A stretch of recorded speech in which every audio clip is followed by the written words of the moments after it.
Sahabat Bawaslu, Assalamualaikum warahmatullahi wabarakatuh. Berjumpa lagi dengan saya Ahmad Taufik Aziz dalam podcast Bawaslu Jawa Timur. Kali ini kita kedatangan salah seorang tokoh. Beliau pernah di Bawaslu sebagai komisioner dulu tim AS ya Pak ya? Iya. Sebelumnya kita akan ngobrol dengan Bapak Abdul Kudus Salam yang biasa dipanggil dengan Cak Kudus. Selamat siang Cak Kudus, apa kabar? Selamat siang Mas Aziz. Assalamualaikum warahmatullahi wabarakatuh. Bapak Ibu, sahabat Bawaslu, kita hari ini akan ngobrol mungkin ya tentang pemungutan suara yang sebentar lagi atau akan dilakukan.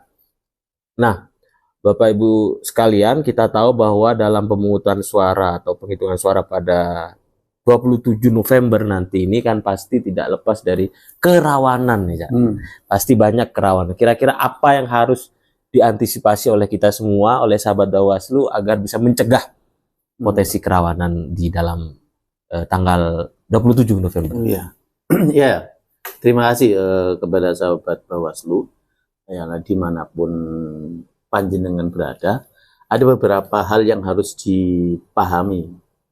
Yang pertama, saya membaginya menjadi tiga, Pak. Iya. Yang pertama adalah pemungutan, gitu. Lalu pelaksanaan pemungutan dan perhitungan. Yang ketiga ini adalah pasca pemungutan dan perhitungan. Kenapa menjadi tiga? Pertama adalah prah. Nah, prah ini bisa dimaknai dimulai dari titik hari tenang. Jadi hari tenang 3 hari itu kenapa? Karena di sini ada hal-hal yang harus kita pahami. Di hari tenang itu semua aktivitas terutama berkaitan dengan promosi dirinya atau mengiklankan dirinya atau mengkampanyekan dirinya itu sudah tidak boleh. Nah, tetapi kadang di hari tenang ini masih ada lah paslon itu yang masih pingin masuk pada wilayah ini, entah itu yang harus diwaspadai adalah misalnya apakah itu kampanye secara langsung maupun secara media atau online. Iklan ya? Bisa atau jadi iklan atau bisa jadi lewat misalnya begini. Media online. Bisa media online atau media sosial yang dia tidak didaftarkan. Nah, itu rawan sekali. Ini penting karena apa ini? Orang pada nggak melihat dia promosi sendiri. Kan enak gitu.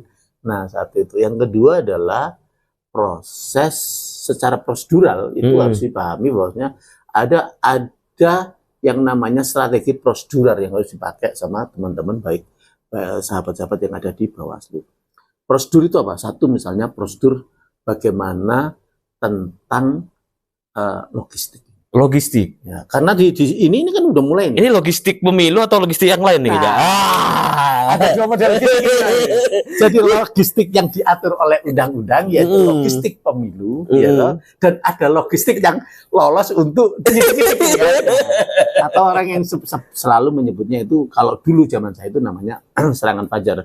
Karena sekarang fajar itu sudah mulai kadang orang ketiduran ketika ada fajar. Nah, agak berbeda. Jadi itu di sisi ini prapemungutan itu dibagi menjadi dua. Yang satu prosedural itu adalah prosedural yang saya sebut dengan teknis itu adalah logistik.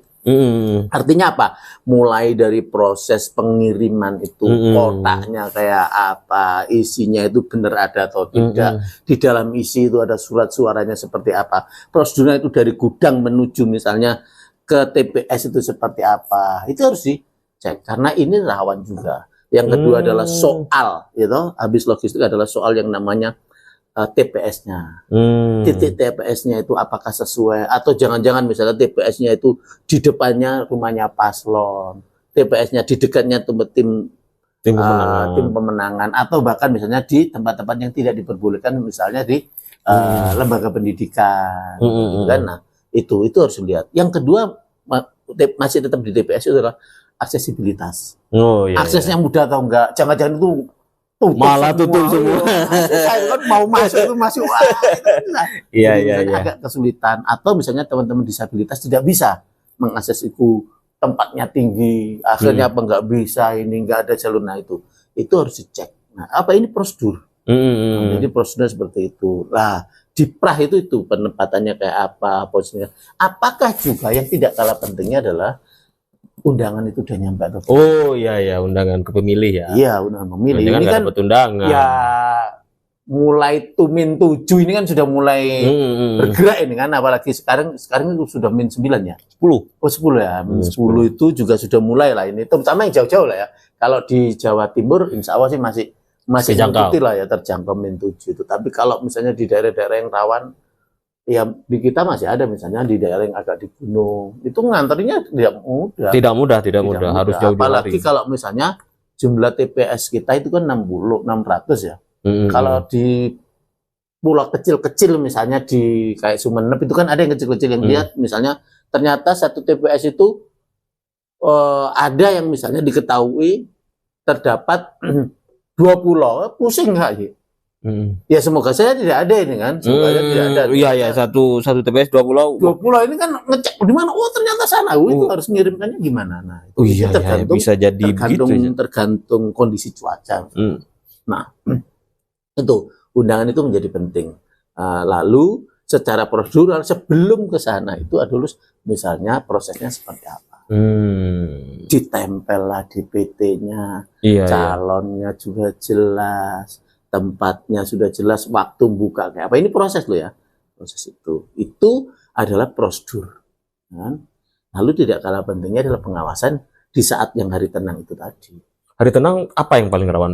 Ya yang tadi saya ceritakan, logistik ada 2. Logistik yang untuk TPS, yang kedua logistik yang untuk pemilih. Kan? Kalau terang-terangan ngasih serangan fajar kayaknya bukan tren lagi sekarang ya, Jaya. Ya, sekarang modelnya beda, Ci. Misalnya kita sama-sama punya HP. Sampai punya yang namanya aplikasi. Entah itu apalah ya, uang elektronik lah ya. Uang elektronik itu kan bisa tinggal bos udah tahu wah kirim aja, atau token gitu. Token listrik. Tren listrik sekarang kan lumayan itu kan. Listrik itu kan yang penting ini dikirim, diisi, ada isinya bisa. Atau ya itu tadi banyak lah. Atau kalau misalnya yang dia main game-game chip itu chip bisa. Ini sekarang ini agak beda. Kalau dulu itu money, sekarang apa ya, cashnya itu kelihatan. Sekarang itu sekarang ya masih ada itu, uang itu masih ada, tetapi bentuk-bentuk lainnya itu juga agak susah. Bagi pengawas itu juga agak kesulitan kalau misalnya bentuknya itu adalah cashless. Jadi bentuknya misalnya elektronik dan macam-macam nggak susah. Karena apa? Cukup misalnya sekarang sudah cukup loh, kita pakai yang namanya nomor rekening, tinggal aja masukin itu. Itu malah lebih mengefektifkan. Dan tidak terdeteksi, angkanya jelas, sulit dideteksi. Susah itu, kalau punya daftar nomor rekeningnya misal satu TPS itu tinggal semalam tinggal gini aja, satu klik langsung bisa. Langsung semua. Sangat berbahaya. Nggak kepikiran ini ya. Kepikiran. Kalau nggak misalnya kudus sih. Atau udah yang sudah teknologi yang ini sudah terima tanda tangan langsung masuk, itu ada loh sih. Ada. Aplikasi itu bisa. Apa yang tidak bisa sekarang itu? Jadi untuk mengecek misalnya ini masuk dan tidak, ya sama semacam kayak Google Form gitu loh. Kayak Google Form. Dia ngisi saja, klik linknya tinggal kirim, terkirim ya kayak gitu loh. Ya sangat canggih ya. Nah, itu yang itu. Yang kedua adalah soal netralitas. Ini penting. Netralitas itu jangan seperti yang didengungkan sama Bawaslu, ASN, TNI, Polri. Tapi penyelenggara juga loh ini. Penyelenggara penting. Penyelenggara. Jadi netralitas itu, penyelenggara itu juga menjadi satu titik poin. Rawan juga. Iya, rawan. Oleh karena itu, apalagi rawannya itu kan di level kecamatan ke bawah ya. Panwascam, PPK, yang ad hoc ya, bukan mau dalam rangka ini ya, bukan dalam rangka mengecilkan peran mereka ya. Enggak, ini ya. Karena apa? Karena paslon itu melihatnya ini titik rawan itu di sini. Pintu masuk lah ya. Pintu masuknya di sini. Kenapa? Karena sorotannya lebih sedikit. Kalau sudah di level kabupaten provinsi itu yang nyorot banyak. Matanya sudah banyak ya, jadi akhirnya ya mata, telinga, benar-benar viral gitu ya. Terang gitu ya. Dia tahu kalau di sini ada titik putih, itu tahu itu. Tahu karena kalau di level kecamatan itu kok kayaknya masih gelap. Remang-remangnya masih banyak. Nah, di sisi itulah orang bisa masuk seret gitu. Iya. Apalagi di level TPS. Nah, itu titik-titik di apa aja yang kalau level TPS yang paling mungkin harus diantisipasi, Pak? Ya itu tadi, satu misalnya DPT-nya harus jelas. Ya. Pemilih juga harus jelas. Yang ketiga kotak. Kotak itu masuk itu dibuka. Harus ada tahu semua. Iya gitu ya. no. Itu. Jangan-jangan nggak ada kotak, masih ada sisanya. Yang kedua ditandatangani. Ingat itu. Tanda tangan itu. Kalau nggak ada tanda tangan nggak sah kan, ya? Tanda tangan. Nah, sisanya juga begitu. Kalau di plang-plang itu kan harus dicoret itu kan sisanya. Iya. Harus diteliti. Jangan-jangan nggak ini rentan kalau ada sisa itu. Jangan-jangan seperti di daerah tertentu yang langsung dikasih paku satu. Ngawur itu. Itu satu itu. Yang viral ya pemilu kemarin. Lalu DPT itu penting kenapa? Karena sebelum tadi yang saya ceritakan ada mobilisasi. Oh, dugaan kemungkinan. Iya, bisa jadi ada mobilisasi pemilih ke TPS. Gitu. Karena pastilah kita tahu lah yang namanya tim itu kan ada tim penjemput. Oh. Tim menjemput datang kayak begini itu, nah itu harus diawasi. Ini seperti apa prosesnya? Nah di dalam itu begitu. Tidak kalah pentingnya adalah jangan sampai ada dua pemilih. Kan? Artinya pemilih yang sudah memberikan suaranya dia balik lagi untuk itu memilih lagi di dalam itu. Itu karena apa? Karena dia kan itu perlunya DPT dipentelengi itu kan. Iya. Satu. Yang kedua jangan lupa karena DPT ada DPT-TB juga harus dicek. Ya, yang tambahan itu kan kita juga harus cek itu. Jangan ada mobilisasi, tiba-tiba ini tambahan, menganggap ini tambahan. Nah, itu kayak apa? Nah, itu yang harus dicek. Sebelum masuk ke bilik. Sebelum masuk ke bilik. Jadi pintunya masuk itu harus itu dulu. Sama sebelum pelaksanaan tadi itu. Gitu loh. Apakah sudah lengkap surat suaranya? Oh, surat suaranya 2. Kabupaten sama provinsi, ya bupati, wali kota sama gubernur itu harus cek. Wah, oke, sudah, baru sudah ditandatangani, baru dibagi, baru masuk pada proses. Sangat banyak yang Iya, proses itu juga begitu tadi, pemilihnya kayak apa, aksesnya kayak apa, mobilisasinya kayak apa, netralitasnya tadi itu kayak apa, penyelenggara kayak apa, apakah ada misalnya intimidasi dari TNI, Polri, termasuk juga dari netralitas AS. Untungnya kan sudah pemerintah sudah menyatakan itu hari libur. Hari libur. Ya, jangan-jangan misalnya kalau nggak hari libur, bikin TPS di kantor, Ji. Siapa yang berani? Kalau bikin TPS di kantor, pimpinannya A, apa nggak anak buahnya Z? Iya. Bisa pindah. Kan itu. Ji kalau nggak pimpinan, bisa pindah tuh, Ji. Bisa pindah. Ya kalau pindahnya enak, pindahnya ditaruh yang jauh. Nah, itu. Kenapa itu hari libur? Agar juga salah satunya juga menghindari yang itu. Nah, itu netralitasnya coba gitu. Nah, di mana tempatnya? Tempat itu mempengaruhi. Tempat TPS ya. Dan itu harus dikawal betul oleh sahabat Bawaslu ya. Iya, itu harus itu. Nah, oke, sekarang mulai masuk penghitungan. Proses, right? Ya. Sudah coblos, entah itu misalnya, ingat, ketika memberikan itu, ini yang beberapa pengalaman, Ji. Oh iya. Kukunya panjang misalnya. Jangan-jangan kalau kita sudah mendeteksi, KPPS mendeteksi itu pendukung kono, dan misalnya pendukung A, dia itu ternyata juga simpatisan B. Kukunya dikinin ceret gitu kan? Oh iya, nggak kena anunya ya. Kalau kena kertasnya robek terus gimana? Iya. Oleh karena itu ada yang disebut dengan pendidikan para pemilih. Kultur edukasinya apa? Sebelum kamu coblos, buka dulu, Pak. Dilihat dulu. Jangan sudah robek. Oh. Kalau sudah robek, sampean milih punya sampean. Ternyata nggak sah. Ada dua coblosan. Itu modus juga ya? Bisa jadi. Bisa jadi. Oh, ini nggak bisa tahu kalau nggak podcast dengan Pak Kudus ini. Gitu. Sama pun begitu ketika dihitung. Dihitung itu kalau begini, ada tangannya begini aja juga bisa. Oh, tangan penyelenggara begini? Ya bisa jadi ya. Bisa jadi ya. Bisa jadi. Makanya harus di tempat yang terang. Ya, kan memilih. Termasuk juga di cara bacanya. Itu harus jelas. Jangan-jangan A dibaca B. Oh. Ini nggak hanya untuk ketika nanti direkap di perhitungan itu begitu. A dibaca B atau yang ada di sini A, yang di sana di planunya B. Itu harus dilihat betul dan jeli karena pergeseran satu suara sangat penting sekali. Jadi itu proses-proses yang harus kita pahami. Ketika proses sudah mulai masuk perhitungan.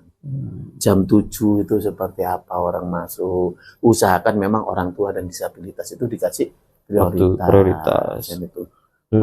termasuk orang sakit. Kalau misalnya memang ada orang sakit yang tidak bisa datang ke TPS, pembagiannya kayak apa, mendatanginya siapa. KPPS itu kan juga begitu. Nah, itu harus dilihat betul. Jadi sehingga kita itu bisa memberikan hak yang sama kepada mereka. Jadi harus begitu. Jadi nggak bisa begitu. Nah, proses di dalam ini tadi ya, kita balik ke dalam. Yang penting dibuka itu memang enggak. Makanya ini perlu pendidikan kepada pemilih voter. Nah, kalau enggak udah dilempit masukin. Ada petugasnya, jangan sampai melengsing. Harus ada tantangan juga. Iya dulu enggak, itu awal. Iya kan, ya harus kalau nggak ada ininya. Mudah-mudahan. Nah, sekarang kita mulai dari ngitung. Plak, dibuka ini. Dibuka jangan sampai ada tersisa. Oh, bisa jadi ada tersisa. Jadi ya, setelah itu detail sekali ya. Hitung pas enggak antara yang di tanah dengan yang ini. Surat itu pas enggak ambil yang di kota. Nah, enggak dihitung mana gitu. Nah, terjadi selisih ini bisa berhitungan ulang. Bahaya ini. Penghitungan suara ulang atau pencoblosan. Iya, pencoblosan. Karena apa? Karena pemungutan beda. Iya. Beda jumlah. Di sini beda jumlah dengan ini bahaya nih. Iya. Telisuk nang dina jarum, nang dina kotak gak ono. Apa salah masukkan kotak bisa jadi kan? Kan harus dicek satu persatu itu. Bisa jadi salah memasukkan kotak, makanya setelah itu dihitung. Oh ya, jangan-jangan yang ini warna yang ini masuk ke sini. Ini mesinnya ini di sini. Nah, itu harus cek dulu. Setelah dihitung cocok, baru nanti proses pembacaan. Tapi kayaknya nggak kayak lama kayak pemilu ya, Cak ya? Ya, enggak lah. Ini kan karena dua ya. Karena dua ya paling cepat. Cuman yang penting tadi. Pemilih TB ini juga begitu. Kasihnya itu dia pemilih tambahannya juga harus dilihat. Jangan sampai pemilih tambahan itu kan, apalagi juga pemilih yang dia tidak dia hanya tidak ada surat undangan tapi dia bawa KTP misalnya. Iya, warga situ. Ya, warga situ karena udah tahu ya, ingat dia adalah prosesnya setelah jam 12 kan gitu kan ya waktu. Nah, itu kalau misalnya yang saya sebut dengan taat prosedur. Tapi nek wis sepi ya nggak apa-apa gitu loh. Jadi harus fleksibel, jangan terlalu ketat. Ketat itu dalam arti memang kalau misalnya itu memang maksimal ya harus kita maksimalkan. Nah, tetapi kalau misalnya orangnya mau tiba-tiba orangnya datangnya jam 7 nunggu itu kan lama, sepi, tapi saya masih nunggu sampai jam 12 ya. Tapi yang penting ada sesuai itu ya. Nah, ngitung sekarang. Ngitung di TPS dulu nih ya. Tapi tadi jangan lupa ini. Ya. Tinta ini. Yang tadi saya ceritakan, nek gak ono tinta jangan-jangan dia nyoblos kedua pakai nama orang, pakai nama siapa. Bisa jadi, ya, sangat kan, bisa. Wajah kan kita gak ndelok, Ci. Sing penting dienggo KTP. Iya, bisa. Moro-moro orangnya kerja di luar, dia bawa KTP-nya orangnya, bawa surat ini, ya wis bos diborong ngono ae. Itu kan daerah-daerah tertentu banyak yang dia tercatat undangan datang tapi orangnya nggak ada, bisa jadi itu diwakilkan dengan orang lain. Bisa jadi. Nah, itu yang kita harus hati-hati. Karena apalagi foto di KTP itu kan buruk. Kecuali ini kopian, dia nggak kopian kedetek. Kan gitu. Nah, kayak begitu loh. Jadi yang substansialnya nggak mungkin duduk ini. Ya kan petugas itu kan dilihat nama sesuai KTP, undangan podo, tanda tangan. Tidak dalam rangka ngedetek KTP-nya bener orang ini atau enggak kan begitu ya, Cak ya? Agak kesulitannya di situ. Nah, itu kalau diborong terus gimana? Oh, bisa jadi. Bisa jadi orang pada hari H itu bisa orang bepergian, memang orangnya waktu dicatat itu ada di sini, tiba-tiba dia di luar. Oh, kerja di luar, bisa jadi di luar. Iya, nah itu yang harusnya. Kan timbangannya eman gitu. Iya, emang nggak dipakai. Emang nggak dipakai menurut mereka. Karena itu tadi ada logistik yang lewat tadi. Nah, terus dihitung nih, Cak. Nah, hitung moga-moga sama, nggak ada prosesnya. Nah, ini yang penting. Jangan sampai ada perbedaan CHC, tanda tangan, dan dia harus dikasih salinan saksi itu.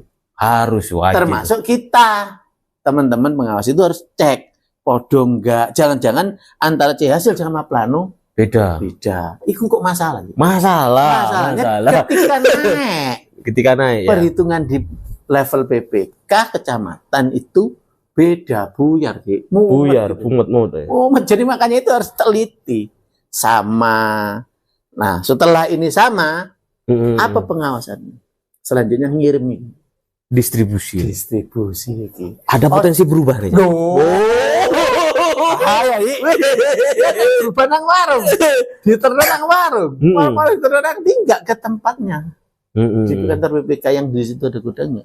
Potensi berubah itu hilang. Jadi ini di perjalanan ya. Perjalanan. Jadi kalau dulu itu sering ada istilahnya sabotase di tengah jalanan, sekarang sabotase suara itu bisa jadi. Bisa jadi tuh, kayak film-film India kan banyak di jalan. Iya di jalan kemudian dia pindah karena ya kalau pindah tetap angkanya, pindah marah-marah sama suaranya pindah kan, Mbak.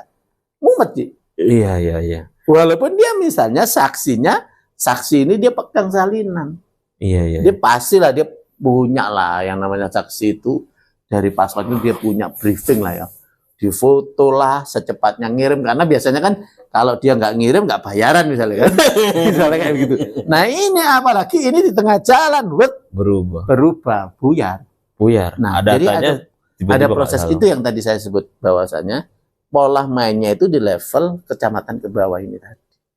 Di proses itu ya. Di proses ini bisa jadi berpotensi berubahnya di situ. Nah baik itu di distribusi awal itu sudah di sininya udah diisi, atau misalnya waktu awal itu dari gudang masuk ke TPS itu seperti apa, dari TPS ke PPK itu juga harus. Ini alur yang saya sebut dengan prosedur tadi itu, taat prosedurnya di sini. Ini. Sangat ini jeli ya, bukan hanya soal kampanye. Nah, lalu setelah ini baru soal rekap di kecamatan. Itu banyak hal lah ya, harus menyamakan antara yang ada di TPS dengan yang ada di sini. Itu kan pasti akan ada banyak bisa jadi, yang bikin lama itu kan kalau berubah bisa jadi nanti diputuskan dibuka kembali. Waduh itu rekomendasi kalau dibuka kembali. Rekomendasi dibuka kembali. Nah ini potensi itu ada di sana. Nah kalau sudah dari kecamatan ke kabupaten sama provinsi itu biasanya relatif tidak begitu ada signifikasi perubahannya, kalaupun ada mungkin kecil ya. Iya. Biasanya ke human error. Bukan ke arah sistematis, perubahan sistematisnya. Nah di situ. Karena sudah banyak mata yang melihat. Itu tadi terlalu terang. Terlalu terang itu ngapain ya kelihatan. Itu kelihatan. Nah, itu. Kalau agak remang-remang, apalagi gelap. Sangat mungkin. Nah, itu yang harus dipahami. Nah proses ini memang butuh saling satu sama lain itu bekerja sama. Pihak Bawaslu juga begitu. Teman-teman misalnya media juga terlibat. Kenapa? Kalau misalnya itu tidak viral, tidak ada pengawasan. Nah makanya termasuk ketika kejadian di TPS itu ada yang namanya pelanggaran, baik itu secara administrasi atau prosedural, bahkan itu pelanggaran pidana, secepatnya kalau bisa itu secepatnya langsung. Makanya saat itu juga harus diputuskan. Kalau misalnya itu perlu misalnya pemungutan ulang, lakukan. Kalau sangat kalau misalnya benar tadi ketemu itu tadi Cik, ternyata begini itu harus proses secepatnya, pasti ulang itu. Iya. Atau perhitungan ulang agak beda. Kalau perhitungan ulang itu kan selisih waktu di kotak dan di sini dihitung lagi. Tapi kalau pemungutan ulang, kenapa? Biar tidak terjadi yang namanya gesekan antar masyarakat. Iya, karena pasti yang ininya masyarakat ya, korbannya kalau karena kalau terjadi pendukung pemungutan suara ulang itu yaitu kalau menguras emosi yang banyak kepada masyarakat. Tidak hanya emosi, biaya. Iya. Tenaga, ya toh? Iya, tenaga sangat. Itu yang harus dipahami di situ. Sehingga memang kita harus benar-benar melakukan itu secara detail, komprehensif. Ayo menata pasukannya seperti apa, ayo menata kita ini kayak apa, kontrolnya seperti apa, pada level kabupaten itu seperti apa. Ini kan di level provinsi nih kita kan. Nah, di kabupatennya seperti apa, sampai pada level DPS-nya kayak apa. Ini benar-benar hierarki kita ini harus kita jaga sehingga kita tahu lebih detail bagaimana proses kerja pasukan kita. Jangan sampai pasukan kita ini juga yang tadi saya kekhawatirannya adalah dia tidak netral. Harus netral lah. Iya, makanya kerawanan itu gimana tadi saya masih ingat pernyataan Pak Kudus itu, kerawanan bukan hanya TNI Polri, tetapi ASN, kepala desa, penyelenggara. Anda harus netral. Penyelenggara itu tidak hanya di Bawaslu tapi juga di KPU. Iya, harus semuanya lah ya, harus netral karena kan apa ya, menentukan juga terhadap kualitas dan kualitas hasil dari demokrasi Nah, dan pemimpin kita ini itu di situ. sekarang ini kan Cak, akhir-akhir ini banyak orang yang bisa memviralkan. Nah, Jadi itu gimana Cak? Itu bisa berdampak positif ke kita atau malah jadi bumerang ke mereka? Misalkan ancamannya kan sekarang bayang-bayang ITE, misalkan kayak gitu. iya, Itu gimana tuh Cak? jadi begini, tadi yang saya sebut no viral, tidak ada Keadilan. pengawasan dan keadilan. Hmm. Jadi karena misalnya orang jadi itu kalau misalnya sesuatu nggak viral, nggak menjadi berkembang, tidak menjadi atensi orang, terus dianggap biasa lewat ngono ae kan gitu. Nah, kalau misalnya dia misalnya kejadian yang tadi saya sebut, misalnya ada orang dia ternyata ada orang yang video. Loh, ini yang tadi nyoblos kok nyoblos lagi orang ini lah kan begitu gitu kan? Viral belum sempat dia memberitahu, iya toh? Kepada petugas di sana, dia sudah ini nyebar, rame, nggak bisa, nah ini ketangkap kan, kan sudah lewat ini kan, iya. Tapi yang ke depan pastilah polisi, APH itu pasti akan ketemu anak ini kan, ketemu kalau sudah divideokan, nah itu, yang terjadi apa? Ada perhitungan ulang, gitu loh, walaupun satu, iya toh. Walaupun satu perhitungan ulang. Dua kali orang satu juga yang rugi ya. Orang satu yang ratusan lagi. Kan satu TPS itu kan maksimal 600 ya, bisa 500 berapa kan. Balik mana gitu. Karena hari libur itu tidak ada ditambahi. Hari libur yang diputuskan hari sehari itu. Tanggal 27 itu. Enggak, Kamis enggak libur lagi kan Rebu ini. Kamis enggak libur lagi. Kecuali tanggalnya kamu chat sendiri ya. Nah, itu. Iya. Itu kalau satu yang ketahuan, satu. Kalau banyak, kalau misal itu anu ya, pemilih ya. Kalau misalnya ketahuan misalnya ada yang memvideo atau tempat itu ada CCTV-nya. Kan kadang ada itu kan di salah satu gedung gitu kan. Iya, ada CCTV-nya. Ada video. Ternyata ketahuan enggak tanda tangan. Tanda tangan. Terus kadang pas dia persyaratan nah itu bahaya itu ulang itu. Kalau itu dia kena itu KPPS-nya. Bisa pidana. Ya gimana sih? Mana? Bisa pidana ya. Hati-hati ya, KPPS juga hati-hati ya. Iya, itu nambah suara kan itu kan pidana dia. Yang itu bukan haknya, termasuk pemilih tadi itu dia kena pidana. Dia tidak haknya itu mengambil hak orang lain, dia melakukan. Jadi sebaiknya memang KPPS bekerja secara profesional. Iya, kalau misalnya itu ketahuan sejak awal gitu kan, walaupun pidana misalnya, ya tetap prosesnya tetap pidana, tapi bisa jadi ada hal-hal yang misalnya, lu kan lah pokoknya berjisi pemindungan yang apa sih. Nah itu kan proses itu yang kita khawatirkan ada chaos di tingkat massa. Karena biasanya pendukung di tingkat massa itu kan fanatik semua. Apalagi kalau itu area, kalau orang menyebutnya area memang perang ya. Di TPS itu pendukungnya misalnya kalau 2-3 itu dia benar-benar pendukungnya itu di situ itu memang benar-benar kuat. Iya. 3-3-nya atau keempat-empatnya atau 2-nya itu basis kuat. inti lah pertarungan. Itu di bawah bisa saling ngitung saja, nungguin. Selesai misalnya. Iya. Ini kan kasihan yang baca. Misalnya yang baca kepleset. Tulis alamat itu kan. Iya. Kalau yang demamnya ya itu tadi. Kalau sesuatu tidak viral. Nah, itu yang tadi saya sebutkan pentingnya media, baik itu media mainstream maupun media sosial. Ketika ini sudah naik, makanya perlu yang namanya koordinasi antara Bawaslu, KPU dengan media. Karena apa? Telinga media itu kadang lebih tajam ketimbang kita. Naluri instingnya teman-teman kawan media ya. Itu. Nah, sehingga di situ akan ketahuan bagaimana dari proses itu. Kenapa? Agar kita bisa secepatnya melakukan proses antisipasi terhadap itu. Jangan sampai ini menjadi sesuatu yang lebih gede. Menjadi viral. Akhirnya menjadi apa? Masa akhirnya saling melihat, masa akhirnya jangan sampai menjadi bergerak sendiri, yang terjadi adalah gerakan massa dan muncullah yaitu kekerasan. Di beberapa daerah kayaknya di Jawa Timur pernah terjadi aksi pembakaran ya. Iya, makanya itu mungkin berasal dari kasus-kasus kecil yang dibiarkan karena nggak ada tindakan secepatnya itu tadi untuk menyelesaikan. Yang tadi saya sebut bahwanya ini makanya perlu kita punya yang namanya grup dengan media. Ada grup antar PTPS. Iya.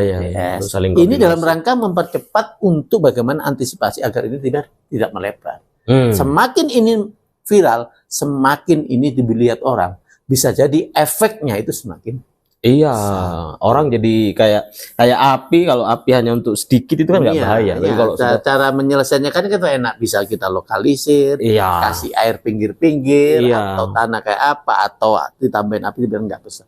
Tapi semakin itu besar, gede, orang akhirnya jangan-jangan tidak hanya di sini. Oh, jangan-jangan di sana juga begitu. Tadi. Akhirnya menggeneralisir. Iya, generalisirnya itu tidak hanya di sini, tapi itu terjadi di banyak tempat. Apa itu tadi? Kalau ini kita sudah lokal, agar bukan kita menutupi ini sesuatu ini menjadi agar tidak viral, bukan. Tapi bagaimana kita proses menyelesaikannya. Dan penyelenggara harus hadir di situ. Iya, kalau tidak, gak mari-mari tuh. Gak mari-mari. Ini apa? Jadikan bisa jadi bahan bakar oleh paslon, oleh masing-masing paslon. Semakin kita tidak hadir, baik itu misalnya Bawaslu. Karena apa? Karena rekomendasi untuk ulang itu kan siapa? Bawaslu lah.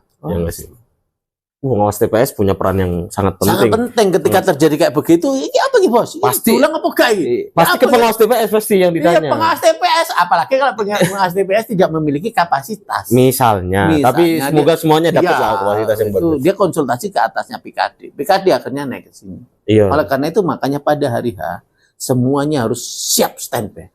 Memonitor. Kenapa? Dalam rangka ini tadi ketika ini langsung cepat. Seret. Biar gak melebar. Iya. Pasti kalau di TPS ada apa-apa pasti tanyanya gimana pengawas TPS, pasti begitu kan? Iya. Jangan langsung pelangap-pelongo. Harus tegas. Ini gini, nah itu pengawas TPS. Nah, pengawas TPS akan laporan ke PKD-nya. Kok gini ya? Misalnya, contoh misalnya surat suara kurang. Bisa jadi itu kan. Bisa jadi surang. Ya apa cara menyebutnya? Harus tahu. Harus tahu cara menyelesaikannya. Misalnya plongap. Ya bagi bos, bos terus saya kok pindah ngono. Aduh, salah.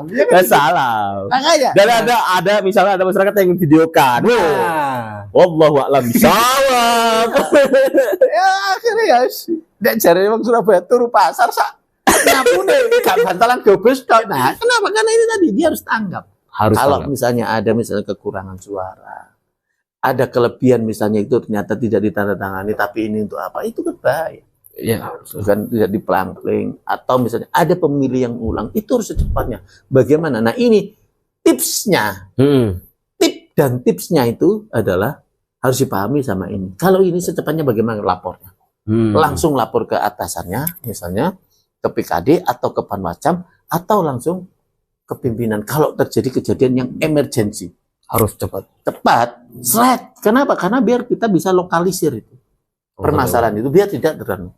Bukan berarti kita untuk memadamkan ya, tidak. Melokalisir dulu bagaimana agar bisa cepat selesainya. Biar tidak menimbulkan efek-efek. Kalau misalnya tidak, kan bisa nih PKD koordinasi, misalnya Panwascam langsung, ini suratnya kok kurang, apa caranya? KPU, ini kan wilayahnya wilayah KPU. KPU kan. Bagaimana cara menambahnya? Nah itu kan harus. Iya. Nah, itu bisa jadi hal-hal teknis begitu terjadi. Bisa saja. Apa yang tidak terjadi sih? Gitu loh. Nah itu, ini harus cek sehingga laporan ini secepatnya bisa diatasi kalau misalnya terjadi kekurangan. Oke. Tuh. Luar biasa. Kira-kira apa nih, Cak? Terakhir nih, Cak. Nih sudah sama produser yang tidak produser ini dikasih kode. Apa nih pesannya untuk kita nih, untuk seluruh penyelenggara, untuk seluruh masyarakat dalam menghadapi pemilihan serentak yang sebentar lagi dalam, saya nggak mau nyebut nanti keseleo lidah ya. Tinggal berapa hari lagi? Ya, satu, ini adalah hajatan momen terbesar pemilihan kepala daerah terbesar di dunia ini. Nah, oleh karena itu, bagaimana sukses pelaksanaan itu harus dibarengi dengan sukses kinerja kita. Bagaimana misalnya Bawaslu itu bisa menjaga pelaksanaan ini lancar. Bagaimana misalnya pengawasan itu memang berjalan, kalau misalnya terjadi satu pelanggaran bisa secepatnya ditindak atau kita bisa mencegah. Pencegahan itu lebih baik daripada kita melakukan penindakan. Nah, kalau memang sudah terjadi pelanggaran, ya harus ditindak. Oleh karena itu, kepada semua elemen, baik itu kepada penyelenggara, ayo mari kita benar-benar lakukan sesuai dengan tugas pokok dan fungsi kita. Jangan bermain-main pada wilayah ini. Karena itu ini tidak hanya berimplikasi pada panjenengan tetapi pada demokrasi kita. Iya. Memilih pemimpin itu adalah bagaimana misalnya itu biar akan ada perubahan, harus akan ada yang namanya perbaikan, harus ada misalnya kalau misalnya sudah baik, ya sudah pertahankan yang baik. Kalau misalnya ada yang perlu diperbaiki juga harus diperbaiki. Nah, disinilah perlu kita menyatakan bahwa ayo kita bareng-bareng kita jaga satu netralitas, jaga integritas bagi para penyelenggara. Tidak hanya penyelenggara pemilu tapi kepada ASN. Jaga netralitas Anda itu menjadi penting karena apa? Kualitas nanti yang namanya pembangunan di daerah itu tergantung Anda, termasuk para TNI dan Polri. Ya. Mari kita bareng-bareng. Tidak lupa kepada para pemilih, ayo gunakan hak pilih Anda secara cerdas dan bijaksana. Bagaimana Anda memilih sesuai dengan hati nurani, pilihan berdasarkan visi misi yang dan program yang sudah ada. Terima kasih. Wassalamualaikum warahmatullahi wabarakatuh. Waalaikumsalam warahmatullahi wabarakatuh. Terima kasih Cak Kudus, memilih dengan cerdas, jangan karena politik uang. Akhirnya dari saya, assalamualaikum warahmatullahi wabarakatuh. Waalaikumsalam.